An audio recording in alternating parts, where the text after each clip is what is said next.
Jeunes créatifs, bonjour et bienvenue dans ce nouveau tuto. Aujourd'hui, je vais vous apprendre à réaliser une semelle et une attache 100% polymère pour vos plus belles pièces de bijouterie en pâte fimo.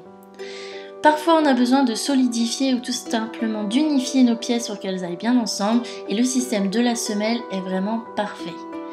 On va prendre une plaque de pâte de couleurs assorties à votre bijou et on va tout simplement détailler la même forme que la pièce dont vous avez besoin de lui ajouter une semelle.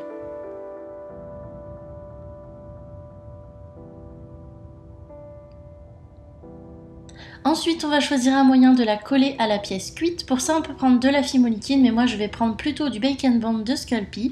C'est quelque chose qui va être un petit peu moins glissant que la fimo liquide. J'en mets un peu partout en très petite quantité sur ma pièce cuite et je vais étaler au doigt ou au pinceau et je vais pouvoir fixer par-dessus mon morceau de pâte crue. Je fais bien adhérer en pressant avec les doigts et sur les bords je vais rabattre et doucement lisser les bords avec le bout de mes doigts pour que ça se rabatte bien sur toute la tranche de la pièce. On lisse bien et on essaye de bien garder le même niveau partout. Si ce n'est pas au bon niveau, vous pouvez bien sûr donner un petit coup de lame, mais surtout essayer d'avoir une bordure bien lisse et pas trop épaisse.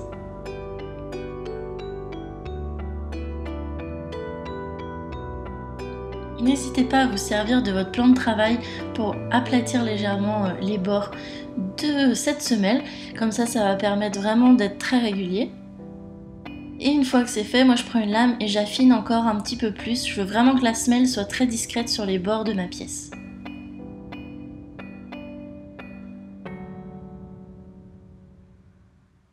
Une fois que c'est fait, je prends un morceau de papier à poncer. Vous pouvez utiliser toutes sortes de textures, mais comme ça va donner un petit effet un peu granuleux au dos et un peu imparfait, parce qu'une semelle, c'est un peu difficile de la garder très lisse et parfaite, et si on n'a pas forcément envie de poncer, c'est l'idéal d'ajouter une petite texture. Donc j'en mets partout sur le dos et sur les tranches, et voilà, notre semelle est déjà terminée. Et avant de cuire, on va réaliser l'attache. Pour ça, vous prenez un petit morceau de paille à boire, que vous allez fixer à l'endroit où vous voulez que votre passant se trouve. Je l'appuie légèrement pour le faire adhérer et creuser un petit peu. Et avec un autre morceau de pâte de la même couleur, je taille un léger petit rectangle en fait avec des bords biseautés. Donc pas trop long pour pas que ça ne sorte du bijou tout simplement. Et essayer de le faire de la même épaisseur que la semelle, pour avoir quand même quelque chose d'assez solide. Une fois que c'est fait, je pose donc cette petite partie par-dessus ma paille et je vais faire adhérer les bords sur notre semelle puisqu'elle n'est pas encore cuite. On peut y aller au doigt, à l'outil à texturer, à l'outil à modeler, c'est comme vous voulez, faites bien adhérer en essayant de garder une bonne épaisseur pour pas que ça ne casse.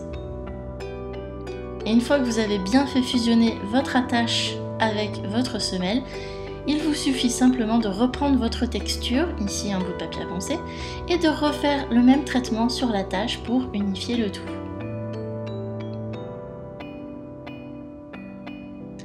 Et enfin, c'est terminé, vous n'avez plus qu'à cuire tout l'ensemble comme vous cuisiez habituellement vos créations.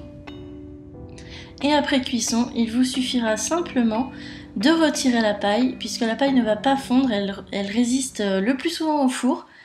Et donc cette paille, vous pouvez l'enlever, vous pouvez utiliser une pince ou vos doigts, essayer de décoller délicatement de la tâche sans tout arracher, mais c'est quelque chose qui part très facilement. Donc voilà, c'était très simple, vous voyez que ça rajoute vraiment un petit plus à la création. Maintenant elle est bien solide, j'ai fait ça pour toutes mes pièces, comme ça sur mon bijou, toutes les pièces sont bien assorties, vont bien ensemble et sont bien solides pour le collier. J'espère que cette petite astuce vous aidera pour réaliser vos prochains bijoux. Je vous dis à très bientôt dans un nouveau tuto. Allez, ciao!